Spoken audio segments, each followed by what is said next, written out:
Hello guys, welcome to our channel. Today we are going to watch Gods of the Iron Hand, Cyborg Knight Prosthetics. It's a part of European history or German history and we don't know nothing about it, so it will be very new for us. So let's get into German video. Do what you love, the old adage says, and you'll never work a day in your life. Well, Wow. big if true, but also a problem for Götz. See, he loved to fight, and if he couldn't keep doing it, he didn't know how he'd support himself.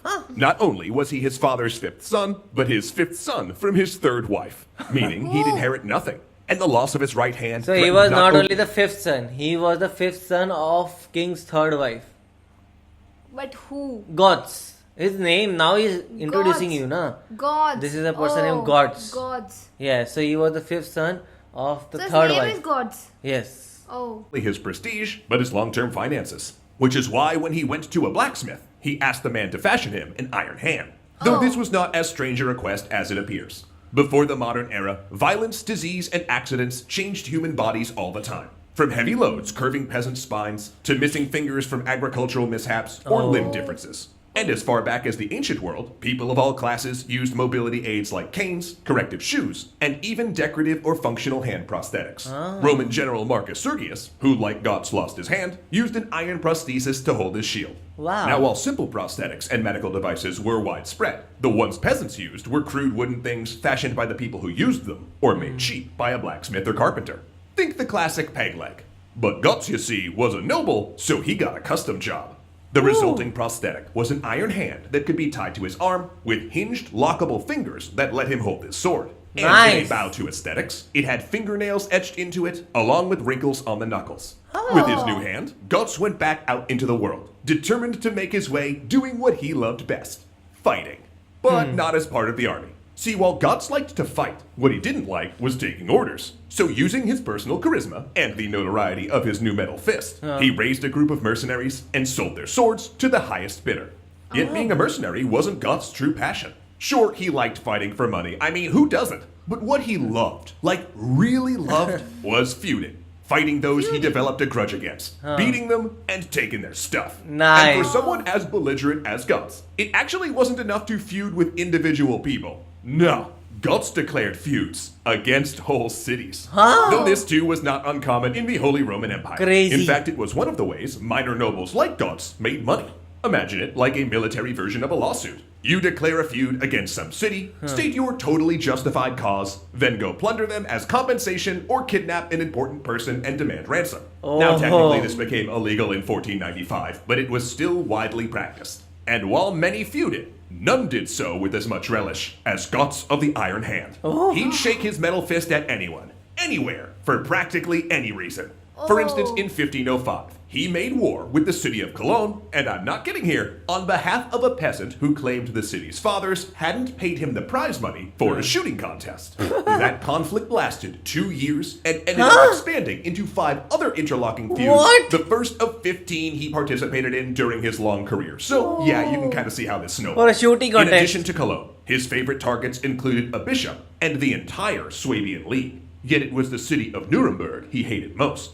After all, it was their bumbling cannon crew that cost him his hand. In fact, Götz went so overboard in his feuding that the emperor twice put him under imperial ban, a punishment that confined him to his own estate and gave anyone who cited him outside of those borders the legal right to kill him. Perhaps it was then that Götz decided his hand needed an upgrade. After all, just looking at his first hand makes it clear how clumsy and insecure it would have been. Though it could hold a sword, it's difficult to imagine him actually fighting with one. So at some point, we don't actually know when, he commissioned a new one. A hand that was a wonder of Renaissance engineering. Designed like a suit of armor's gauntlet. It covered his forearm and was secured by a buckled strap. Each finger was individually jointed in 3 places, with a spring locking system similar to handcuffs, with the thumb having 2 joints. The palm could be moved up and down, and buttons released the locks and caused the fingers to spring. 1500s. Now, all of this repositioning had to be done with Götz's left hand, so the digits couldn't be moved quickly or easily, but it did allow him greater function. In addition to holding a sword, he could now write with a quill, or most importantly for a knight, handle the reins of his horse. Though opinion is divided over whether he used it independently of his armor or not. And thus rearmed, he paid his fine to lift his first ban, continued his feuding, bought a castle, kidnapped a count, and got banned again.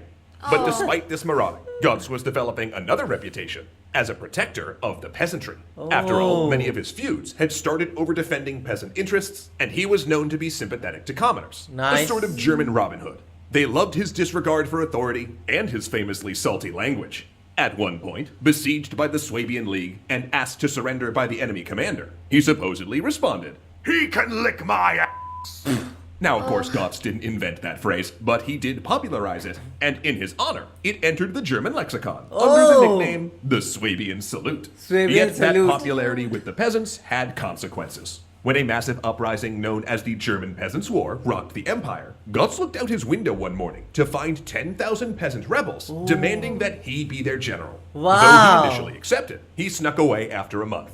At his trial, Götz claimed that he had been forced to take command, and that he believed that by doing so, he'd minimize the looting common in peasant revolts. And though cleared, his enemies in the Swabian League still imprisoned him. In 1530, he was finally allowed to go home and retire, only for the emperor to drag him back into service a decade later in his 60s to fight against the Ottoman Empire and France.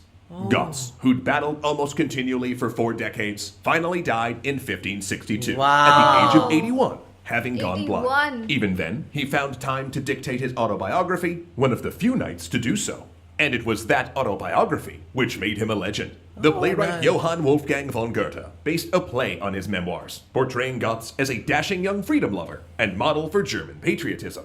Thus positioned, Götz became a symbol of both nationalism and belligerent irreverence. An early German satirical magazine, known for attacking everyone, named itself after him. Several German military units took him as a mascot both during and after World War II. Nice. And even Mozart, a notorious Lick my fan ass. of poof jokes by the way, wrote a parody song using his profane catchphrase. But he had Wow, another Mozart. legacy. As an early adopter of functional prosthetics, he laid the groundwork for later doctors like Ambroise Paré, who developed his own mechanical hand, as well as the first above-the-knee artificial legs with locking knee joints. It's even been claimed that German doctors studied his iron hands when developing new prosthetics after World War I, though they mostly went with opening and closing hooks with swappable tool attachments. Regardless, both of Götz's hands remain on display today. I want And to yet see what's that. most striking about it is how Götz upends our expectations of disability in history.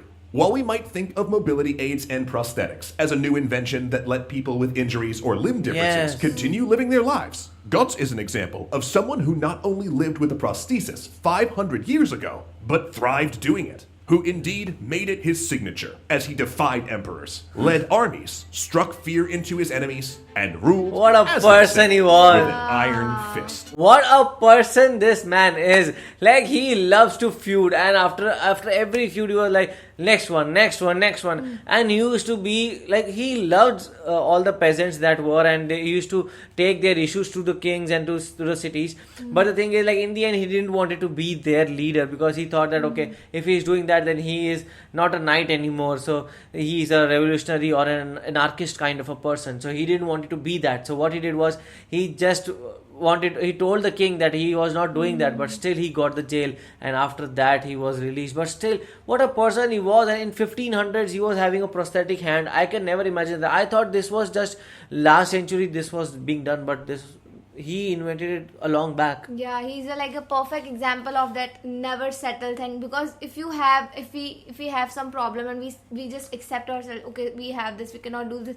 But he was like, no, what I have to do, I will do that. He continued his fighting things, and he just followed his heart. So Actually. he was a great man. So what do you guys think about it? Do let us know in the comment section below. So do like, share, and Subscribe. Bye. Bye.